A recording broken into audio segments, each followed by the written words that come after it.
प्याज के दाम बढ़ रहे हैं, चीनी के दाम बढ़ रहे हैं तो मिठाई फीकी हो सकती है। प्याज के दाम बढ़ रहे हैं तो प्याज रुलाने वाली है क्या? कहां तक जाएंगे दाम? जरा देखिए प्याज का रेट लिस्ट क्या है। दिल्ली में 65 रुपए किलो प्याज मिल रहा है इस वक्त, कोलकाता में 60 रुपए किलो पहुंच चुका है, चेन्नई में भी 60 रुपए किलो प्याज मिल रहा है, हापुड़ में 60 रुपए किलो प्याज पहुंच गया है, मुंबई में 58 रुपए किलो प्याज के दाम हो गए, गुवाहाटी में 58 रुपए किलो प्याज है, कोच्चि में 56 रुपए किलो प्याज है और पटना में 55 रुपए किलो प्याज मिल रहा है। नोएडा में दाम 55 रुपए किलो है प्याज के। ये अलग अलग शहरों में प्याज के दाम है। मदुरई में 55 रुपए के रेट पर प्याज मिल रहा है, बेंगलुरु में 3 रुपए कम 52 रुपए किलो है, मुजफ्फरपुर में 50 रुपए किलो में प्याज मिल रहा है।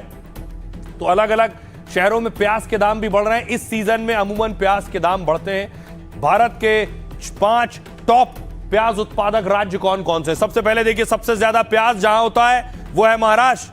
महाराष्ट्र में 1,36,00,000 टन प्याज होता है और हिस्सेदारी देश में 44% महाराष्ट्र की है, यानी पहले नंबर पर महाराष्ट्र है। दूसरे नंबर पर प्याज उत्पादन में मध्य प्रदेश है, 44 लाख टन से ज्यादा प्याज होता है, 14.44% हिस्सेदारी प्याज की मध्य प्रदेश की है। कर्नाटक की देखिए, 26 लाख टन प्याज का प्रोडक्शन कर्नाटक में होता है, 8 से 9% हिस्सेदारी देश में कर्नाटक की है प्याज के प्रोडक्शन में। और गुजरात में 23 लाख टन उत्पादन होता है, 7 से 8% हिस्सेदारी गुजरात की है। और राजस्थान में 14 लाख टन प्याज का उत्पादन होता है, 4.5% हिस्सेदारी राजस्थान की है। तो अब प्याज हर मौसम में, इस मौसम में खासतौर पे लोगों को रुलाने आता है। सुनिए लोग क्या कह रहे हैं। 500 रुपया मेहनत कमा के लाएगा और मुझे 70 रुपये प्याज खरीदेगा, 100 रुपये चीनी खरीदेगा, वो कहां से उस परिवार को चला पाएगा? एक आदमी कमाने वाला, 4 आदमी खाने वाला, कहां से लाएगा वो पैसा? एकदम 25-30 रुपए से प्याज एक हफ्ते के अंदर 60 रुपए किलो तक पहुंच चुकी है जी। अब देख सकते हो, नहीं करेले बन पा रहे हैं ना कटहल बन पा रही है, ये सब आइटम प्याज की होती हैं। तो मैं सलाद में रोज चाहिए प्याज, तो आप समझ लीजिए अगर 20% 30% भी बढ़ता है तो उनके दैनिक अगर किसी का परिवार का अगर पर डे का खर्च 300 रुपए है तो 30% यानी 90 रुपए पर रोज बढ़ गए। पिछले कई दिनों से आप देख रहे हैं मिलावटी सामान सामने आ रहा है, रेड हो रही है और त्योहार का सीजन है। हर त्योहार के सीजन में इस तरह की खबरें आती हैं। चीनी प्याज ने चढ़ाया महंगाई का मीटर। अब देखिए रेड हो रही है उत्तर प्रदेश में, यूपी के बरेली की तस्वीर देख रहे हैं। सीएम योगी ने आदेश दिए, उसके बाद से एक्शन हो रहा है। राजेश वो दीजिए निकालने वाले। अरे यार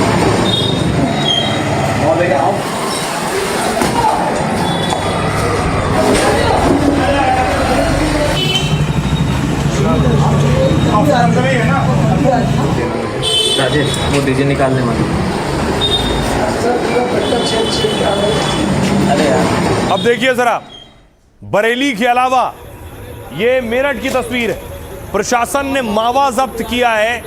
ये वही मावा, इस तरह के मिलावटी मावे से मिठाई बना दी जाती है और त्योहारी सीजन में परोस दी जाती है।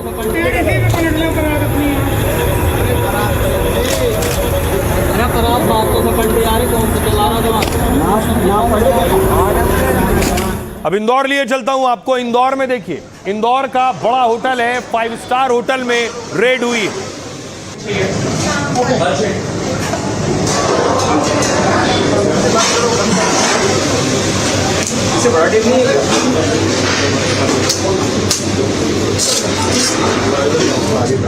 उसके बाद देखिए सील लगा दी है। अब इंदौर के अलावा आपको लिए चलता हूं जामनगर। गुजरात के जामनगर में देखिए जरा, सैकड़ों लीटर दूध, नकली और खराब दूध जिसे बहाया गया है। देखिए 7,150 लीटर दूध है, 7,150 लीटर दूध जिसे बहा दिया गया।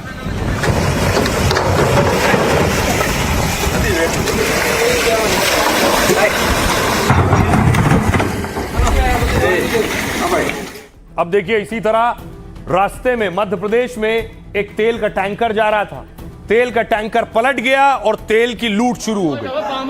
ये मध्य प्रदेश के गुना की तस्वीर है। लोगों को देखिए, तेल टैंकर पलटने के बाद आए, तेल भर भर कर ले गए पीपों में। पाम ऑयल हो, पाम ऑयल।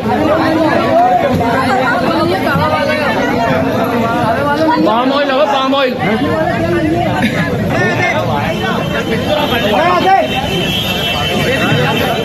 अब देखिए हापुड़ से तस्वीर सामने आई।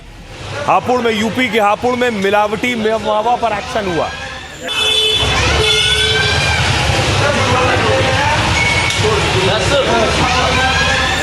उस लड़के का अपना है, ध्यान रखना।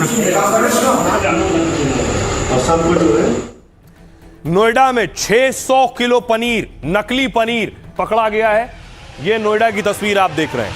600 किलो पनीर जिसे पकड़कर नष्ट किया गया।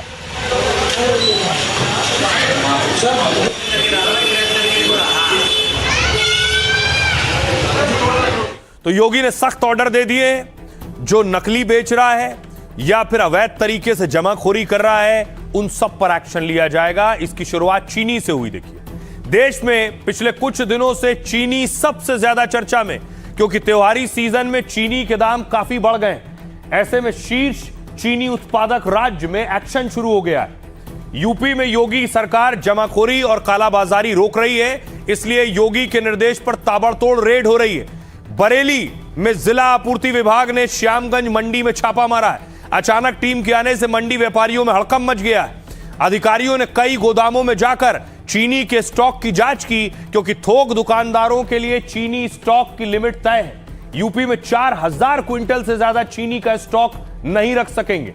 और इसी बीच इंडियन शुगर मिल्स एसोसिएशन का बयान आया है। इस्मा अध्यक्ष ने कहा है कि देश में चीनी की कोई कमी नहीं है। त्योहार में चीनी की मांग पूरा करने के लिए पर्याप्त स्टॉक है। अभी चीनी के दाम बढ़ने के पीछे बाजार में वास्तविक कमी नहीं, बल्कि मौसम की वजह से उत्पादन में जरूर कमी दर्ज हुई है। ऐसे में चीनी का स्टॉक किए जाने की वजह से रेट बढ़ गए। बाजार में सट्टेबाजी के लिए चीनी का ज्यादा स्टॉक हुआ है। 2025 से 26 में देश में चीनी उत्पादन 306 लाख टन रहने का अनुमान है, जबकि शुरुआती अनुमान 343 लाख टन था, यानी कमी दर्ज हुई है। इसके बावजूद सरकार कह रही है कि चीनी का स्टॉक बचा है। सितंबर 2026 के अंत तक 33 से 35 लाख टन स्टॉक बच सकता है, यानी ज्यादा स्टॉक है। घरेलू जरूरत पूरी करने के लिए पर्याप्त चीनी मौजूद है, क्योंकि भारत में सालाना चीनी की खपत 280 से 285 लाख टन है। हर महीने लगभग 23 से 25 लाख टन चीनी की खपत होती है। हालांकि रक्षाबंधन, दिवाली और शादियों के सीजन में मांग बढ़ती है, लेकिन सरकार का कहना है कि चीनी पर्याप्त है। सुनिए सियासतदानों। 25 लाख टन 25 लाख टन के बराबर जो चीनी थी, उसका गन्ना जो है उसका शुगर केन डाइवर्ट कर दिया इथेनॉल प्रोडक्शन के लिए। इसीलिए चीनी के दाम पूरे देश में बढ़ गए हैं। 31 जुलाई को चीनी के दाम 45 रुपए किलो थे देश में, लेकिन अब 70 रुपए पार कर चुके हैं। एक महीने के अंदर 25 रुपए पर केजी चीनी के दाम बढ़ गए हैं। अब चीनी भी महंगी हो गई, मिलावटी पेट्रोल की वजह से भी लोग दुखी हैं और कोई फॉरेन एक्सचेंज नहीं बच रहा। चीनी के दाम नेताजी बहुत तेजी से बढ़ गए हैं, कैसे देखते हैं? कोई दिक्कत नहीं, चीनी का दाम बढ़ने से किसानों को कोई परेशानी नहीं। कोई दिक्कत नहीं, चीनी का दाम बढ़ने से किसानों को कोई परेशानी नहीं। सरकार ने पिछले 4 से 6 हफ्तों में कुछ बहुत अच्छे कदम उठाए हैं। चीनी का आयात एक और महत्वपूर्ण कदम है जिसकी घोषणा की गई है। चीनी की कोई कमी नहीं है, चीनी उपलब्ध है। हमने सरकार से व्यापारियों के लिए स्टॉक रखने की सीमा 400 टन से घटाकर 200 टन करने को कहा है, ताकि बाजार में ज्यादा चीनी आ सके और त्योहारों के दौरान ग्राहकों को कीमतों में असल सुधार देखने को मिले। महंगा हो रहा तो सरकार को लगाम लगाना चाहिए ना, कि गरीब आदमी खत्म हो रहा है, मर रहा है। क्या आपके घर में चीनी 70 रुपए की नहीं आ रही है? सस्ती आ रही है, 40 रुपए की आ रही है, कितने की आ रही है? रक्षाबंधन से ठीक पहले चीनी का दाम बढ़ाकर 70 रुपया कर दिया। आप सोचिए मिठाइयाँ कितनी महंगी होंगी। जो भाई अपनी बहन के लिए मिठाई लेकर जाएगा, जो बहन अपने भाई के लिए मिठाई लेकर जाएगी, पूजा की थाली में जो मिठाई रखी जाएगी वो कितनी महंगी हो गई। इससे आम जनता की रोजमर्रा की जिंदगी पर असर पड़ रहा है साहब। अब देखिए जरा, बड़ी चीज ये है कि एक्शन तो हो रहा है, लेकिन चीनी के दाम बढ़ने से मिठाई के दाम भी बढ़ रहे हैं, लेकिन मावा भी नकली आ रहा है। देखिए एक तस्वीर आई हमीरपुर में, वहां पहुंची पुलिस और हलवाई से कह रही है अपनी बनाई हुई मिठाई खाओ, तो उसने हाथ जोड़ लिया, अपनी बनाई मिठाई खाने को तैयार नहीं। आप खा लो यार, आप खा लो यार। योगी ऐसा करिए अपने हाथ से डाल दीजिए इसमें उधर